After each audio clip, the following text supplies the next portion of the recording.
ना हमारे पास कुछ बंदूक थी, ना बारूद थे, ना और कुछ। सीधी सरकार हम आज इकट्ठे हुए हैं गोहाना ब्लॉक और बैसवाड़ और मुडलाना, तीनों ब्लॉक के आज हम गोहाना में प्रदर्शन कर रहे हैं। हमारी हड़ताल 8 अगस्त से लगातार चल रही है। सरकार हमारी बात नहीं सुन रही है। हमने हड़ताल की 3 दिन की कॉल दी थी, लेकिन सरकार का कोई संतोषजनक जवाब आज तक नहीं आया है। जब हमने 28 तारीख को ये समझा के सरकार हमारी बात नहीं सुन रही है, हम सरकार को अपनी बात सुनाए।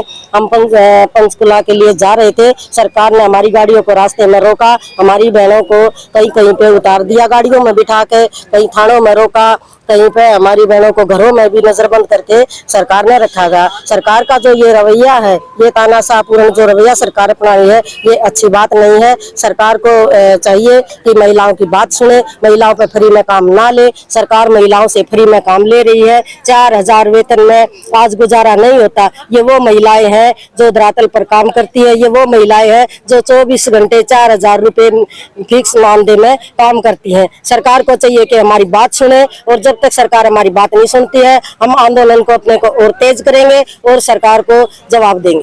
क्या नाम है? मेरा नाम अनीता है, मैं आशा वर्कर यूनियन की जिला की प्रधान हूँ। देखिए, आज हमारी हड़ताल का 28वां दिन है। मेरा नाम सुनीता है, आशा वर्कर्स यूनियन की राज्य महासचिव हूँ।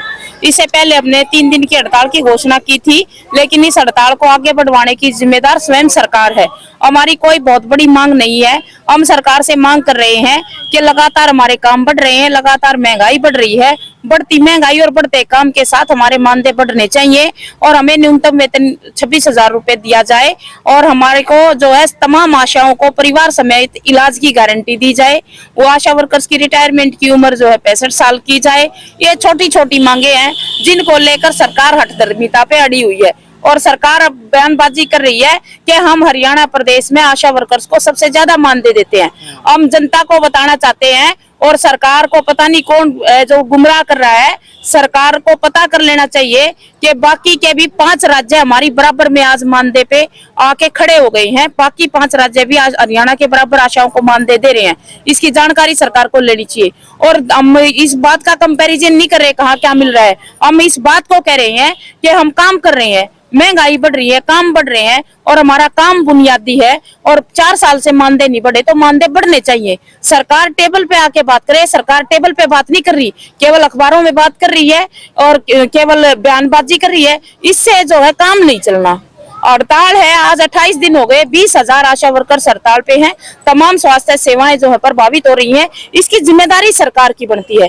टीकाकरण प्रभावित हो रहा है, जो मातृ मृत्यु शिशु मृत्यु पहले से बढ़ी हुई है, वो 17% के आसपास पहुंच गई है, और सरकार जो है ये कह रही है कि हम बेहतर स्वास्थ्य सुविधाएं देंगे। बेहतर स्वास्थ्य सुविधाएं देने का अगर सरकार का मन होता तो 20,000 आशाओं को स्वास्थ्य विभाग के अंदर काम करते करते हड़ताल पे आने की जरूरत ना पड़ती। अब जब सरकार हमसे बात करने के मूड में नहीं है तो कोई बात नहीं। जब सरकार ने सोच लिया कि बात नहीं करेगी, जनता के साथ जन संवाद करने सरकार आ रही है।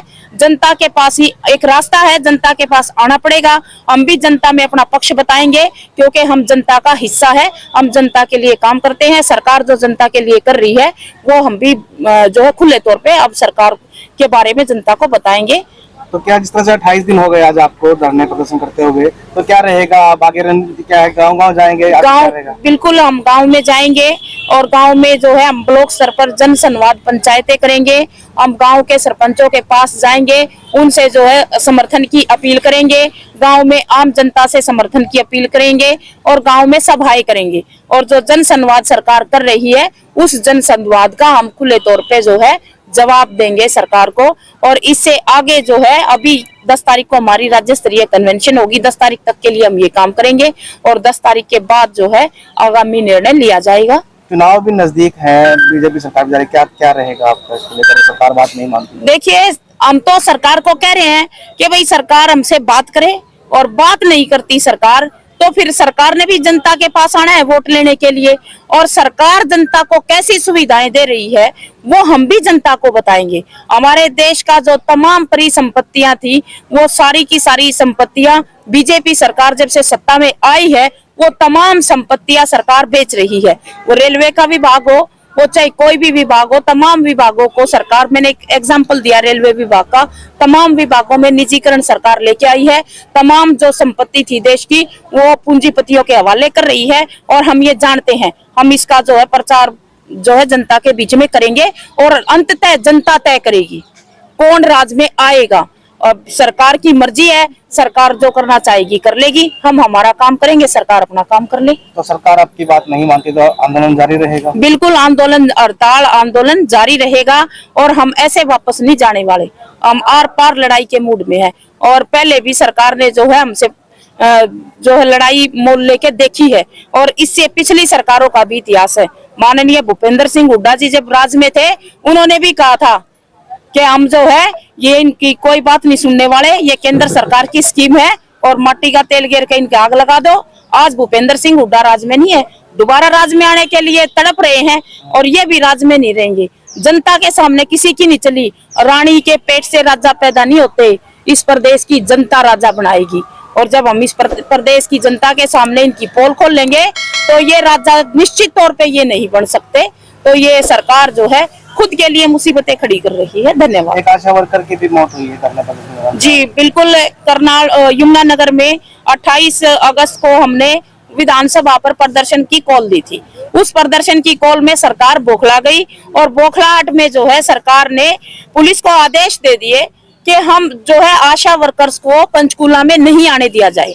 आशाओं को जो है 27 तारीख को ही उनके घर में हाउस अरेस्ट किया, उनके घर वालों को धमकाया गया। लेकिन तमाम सरकार की कोशिशों के बाद आशा वर्कर्स में इतना जज्बा और हौसला है, वो पंचकूला पहुंच गई और पुलिस के दमन के कारण जो है यमुनानगर की आशा की मौत हुई है। वो रास्ते में थे, वो जा रहे थे, पुलिस ने उनकी जो है उनके टेम्पो को रुकवाया, उनके बैग में जो पानी की बोतलें थी वो बोतलें निकलवाई और जो है उसके वो जो ऑटो ड्राइवर था उस ऑटो ड्राइवर की चाबी छीनी और जो है उसको धमकाया। इससे वो आशा वर्कर्स जो है घबरा गई और उसको वहीं से वो बेहोश हो गई और बेहोशी की हालत में उसको प्राइवेट हॉस्पिटल में ले जाया गया। इसकी जो है इस मौत की जिम्मेदार सरकार है और हम जो है उस आशा वर्कर्स की श्रद्धांजलि सभा करेंगे और हम सरकार से मांग करते हैं इस आंदोलन के माध्यम से कि उसके परिवार को कम से कम 20 लाख रुपए बीमा जो है बीमे के रूप में दिया जाए और परिवार में अगर कोई है आश्रित तो उसको आशा वर्कर का काम भी दिया जाए ताकि वो अपने परिवार का गुजारा कर सके।